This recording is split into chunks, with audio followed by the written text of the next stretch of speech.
Hi friend, कैसे हैं आप लोग। मैं उम्मीद करता हूँ आप लोग बहुत अच्छे होंगे।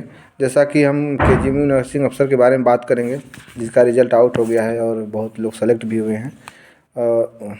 इसमें मेरिट भी लास्ट तक बहुत कम गई थी। जो हम उम्मीद किए थे उससे भी मेरिट इससे कम गई है। अच्छा सिलेक्शन हुआ है लोगों का, बहुत लोग सेलेक्ट हुए हैं। जितना वैकेंसी था उतना लगभग सेलेक्ट हो गए हैं। पहले हम इसमें दो सब्जेक्ट पर बात करेंगे। फर्स्ट होगा हमारा कि डॉक्यूमेंट वेरिफिकेशन के लिए आपको क्या क्या चाहिए, क्या क्या डॉक्यूमेंट आपके लिए इम्पोर्टेंट है जो लेके जाना ही पड़ेगा। इसके बाद नेक्स्ट हम बात करेंगे कि इसमें वेटिंग लिस्ट जारी करेगा केजीएमयू की नहीं करेगा, इस पर बात करेंगे। पहले हम डॉक्यूमेंट वेरिफिकेशन के लिए बात करते हैं। जैसा कि हम जानते हैं कि इसमें हाई स्कूल इंटर का दोनों का मार्कशीट सनद दोनों का चाहिए। इसके बाद आपको इसमें डिप्लोमा का सर्टिफिकेट चाहिए, रजिस्ट्रेशन सर्टिफिकेट चाहिए, डिप्लोमा का मार्कशीट चाहिए जो आपने जीएनएम वगैरह कर रखे हैं उसके मार्कशीट चाहिए। जो कैटेगरी वाले हैं उनका कास्ट सर्टिफिकेट चाहिए। इसके बाद डोमिसाइल सर्टिफिकेट चाहिए। यदि आप उत्तर प्रदेश से हैं तो आपको डोमिसाइल सर्टिफिकेट आपको दिखाना पड़ेगा। फिर बात करेंगे एक्सपीरियंस सर्टिफिकेट। ये आपको यदि आप एक्सपीरियंस रखे हैं और आप जीएनएम हैं तो आपको 2 साल का एक्सपीरियंस सर्टिफिकेट ज़रूरत है, चाहिए जो आपने लगा रखा है वो चाहिए आपको। अब इसके बाद एक चीज़ और डॉक्यूमेंट मांगता है अलग से, एफिडेविट। एफिडेविट किस लिए मांगता है पहले उस पर हम चर्चा करेंगे। एफिडेविट मांगता है इसलिए कि आपका जो एक्सपीरियंस सर्टिफिकेट है वो सही है। उसमें आप बनवाएंगे कि हमारा ये सही है और हमने इसको 2 साल यहाँ पे ड्यूटी किया हुआ है, इसी से हमको इस हॉस्पिटल से हमको जारी किया हुआ है।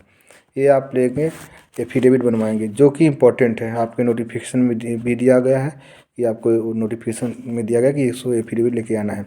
अब इसको बनवाएंगे कैसे आप।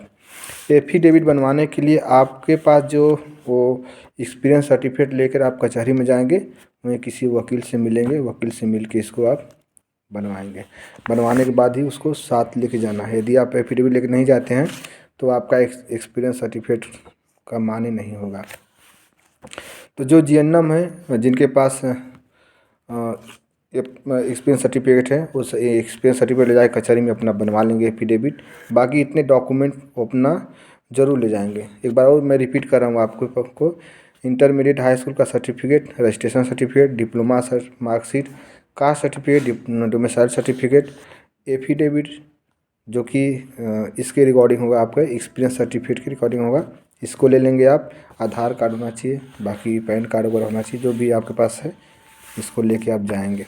ये हो गया डॉक्यूमेंट वेरिफिकेशन के लिए। टाइम से पहुंच जाएंगे जब आपका सबसे टाइमिंग दिया हुआ है केजीएमयू से 1 घंटा पहले जाकर अपना रिपोर्ट कर देंगे।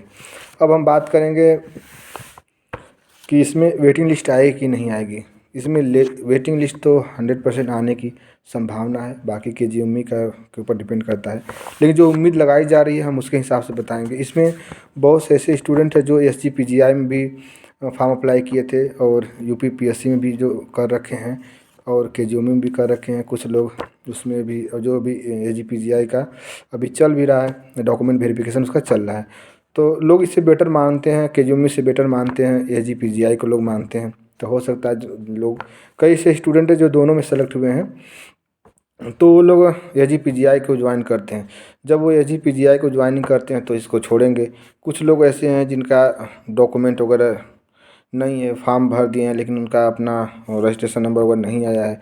कुछ लोग ऐसे भी जो एग्ज़ाम अभी फाइनल नहीं हुआ था और इसमें एप्लीकेशन डाल के एग्ज़ाम में बैठे हुए हैं, तो वो लोग भी बाहर होंगे, कुछ डॉक्यूमेंट में बाहर होंगे। तो इसके लिए आपको 100% ऐसा उम्मीद है कि वेटिंग लिस्ट जारी कर दी जाएगी। यदि वेटिंग लिस्ट नहीं जारी करने का रीज़न क्या होता है, जैसे आपका यूपीपीएससी है वो वेटिंग लिस्ट क्यों नहीं जारी करता है। 2 बार एग्ज़ाम उसने लिया, 2021 में लिया, 2017 में लिया, 2022 में लिया। उसमें वो उतना स्टूडेंट बुलाता है जो क्वालिफाई कर जाते हैं, उनको बुला देता है। अब उसमें मेरिट के हिसाब से जितने बच्चे होते हैं उनको सेलेक्ट कर लेता है। बच्चे वो सेलेक्ट नहीं होते। जैसे आप 2021 का देख लीजिए, 3000 समथिंग वैकेंसी थी, 2500 ही लोग सेलेक्ट हो पाए। मतलब 500 सीट खाली चली गई थी। जो अभी 500 सीट इसमें आई थी जिसको मना कर दिया हाई कोर्ट ने, वो सीट खाली चली गई थी। जब सीट खाली क्यों गई थी, आपका मिनिमम मार्क्स जो दिया था, मिनिमम क्राइटेरिया दिया था, वो क्रॉस नहीं कर पाए थे कैंडिडेट। तो जब आप कैंडिडेट जो क्रॉस नहीं कर पाएंगे तो उनको तो वो लेगा नहीं, इसीलिए उसने बाहर कर दिया और 500 सीट खाली चली गई। जो इस बार दिया था इस बार भी उसको बाहर कर दिया है। इसमें क्या है, इसमें आपका मिनिमम 50 मार्क होना चाहिए और 45 मार्क होना चाहिए ST SC के लिए।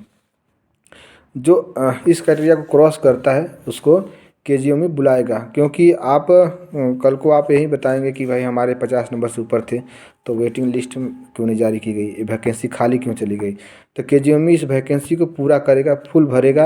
यदि जब तक 50 के ऊपर जो लोग कैंडिडेट हैं और वो अपना मेरिट डाउन करके इनको लेगा। यदि एक कैंडिडेट जितने बुलाए हैं उसमें से कोई छोड़ता है अपना, या ज्वाइनिंग नहीं करता है या DV नहीं कराता है, तो वेटिंग लिस्ट में उनका नाम आएगा। जो लोग इनके नीचे हैं वो आएगा, क्योंकि जो इसने बहुत ऐसे स्टूडेंट हैं जो 50 नंबर को क्रॉस करके रखे हुए हैं, तो उनको बुलाएगा वो DV के लिए और ज्वाइनिंग के लिए। यदि ये स्टूडेंट इसमें से छोड़ते हैं, DV नहीं कराते हैं और ज्वाइनिंग नहीं लेते हैं, तब बुलाएगा। अभी देखते हैं आगे कोई नोटिस आती है तो हम फिर चर्चा करेंगे आपसे। यदि हमारी वीडियो आपको अच्छी लगे तो सब्सक्राइब जरूर करें। Thank you.